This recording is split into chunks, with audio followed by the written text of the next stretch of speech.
ये घटना शिवपुरी स्थान से संबंधित है, जहां गुरु महाराज जी ने मानव जाति के लिए एक अनदेखी व अभूतपूर्व सेवा शुरू की थी। वहां हर एक व्यक्ति, चाहे वे किसी भी समस्या के समाधान के लिए क्यों ना आया हो, उसका स्वागत होता था। फिर वो समस्या चाहे शारीरिक हो, बुरे वक्त से संबंधित हो, मानसिक हो या आध्यात्मिक हो।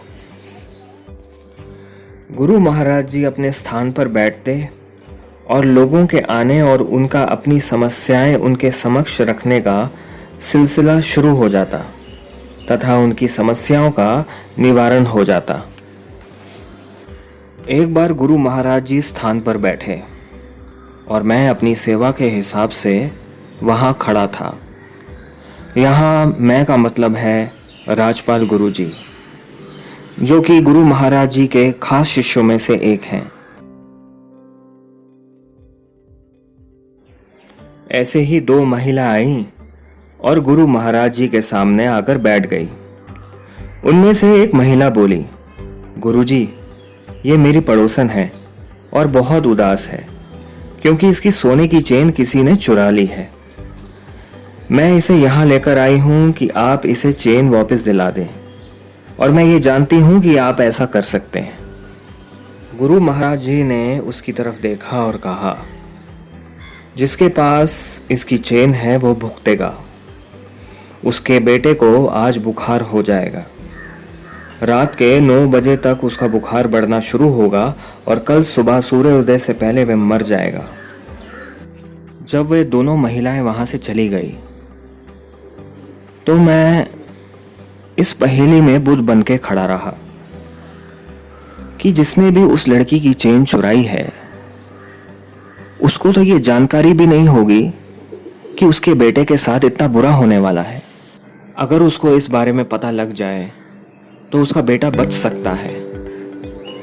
मैंने इसी विषय में गुरु महाराज जी से पूछा तो गुरु महाराज जी ने कहा, राजे, गुनहगार मेरी चेतावनी अच्छी तरह जानता है।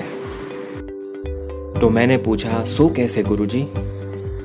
गुरु महाराज जी ने बताया, वह दूसरी महिला जो उसके साथ लेकर आई थी और उसकी चेन गुम होने के बारे में बता रही थी, वही गुनहगार है। उसी ने ही उसकी चेन चुराई है। वे सिर्फ दिखावे के लिए उसकी शुभ चिंतक बनकर आई थी। और फिर ऐसा ही हुआ। उसके बेटे को बुखार हो गया और रात्रि के 9 बजे उसका बुखार बढ़ना शुरू होकर 104 डिग्री तक पहुंच गया। वह डर गई और पूरी रात जागती रही। रात्रि के 3 बजे उसका बुखार बढ़कर 105 डिग्री तक पहुंच गया, जो उसके लिए चेतावनी की घंटी थी। वो महिला बहुत घबरा चुकी थी और सुबह होने की प्रतीक्षा कर रही थी। जैसे ही सुबह के 6 बजे वे दौड़ती हुई पड़ोसन के घर पहुंची और अच्छी तरह से ढूंढने के लिए उसका पर्स मांगा। जैसे ही उसका पर्स लिया, उसे खोला और बोली, चेन मिल गई।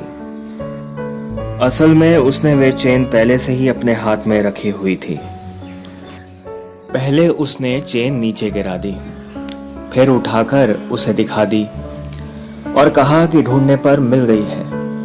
आखिर वह चेन मिल ही गई। चेन वापस करते ही उसके बच्चे का बुखार बिल्कुल उतर गया। गुरु महाराज जी ने कहा, बेटा, मैं कभी कभी खेल तमाशे किया करता हूं ताकि लोग पाप करने से बच जाएं। जय गुरुदेव। आपके खजाने में क्या और कितना कुछ है। आपके द्वारा किए गए कार्यों के चमत्कारों के बारे में कोई सोच भी नहीं सकता। आप महान हो सर जी। आप कुछ भी कर सकते हो, बिल्कुल वैसे जैसे भगवान करते हैं।